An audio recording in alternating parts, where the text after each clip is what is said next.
nuggets. Kaya lalagay natin yan sa lata. Ayan ang ating dinner.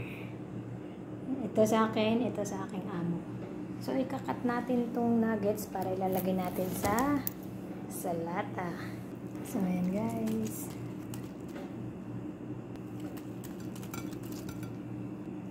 Siyempre, lalagyan natin yan ng sauce.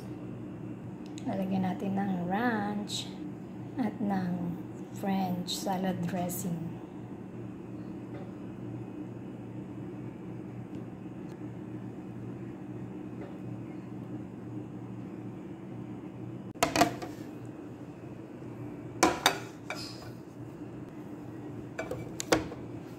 So, ayan na ang aming dinner ng aking amo.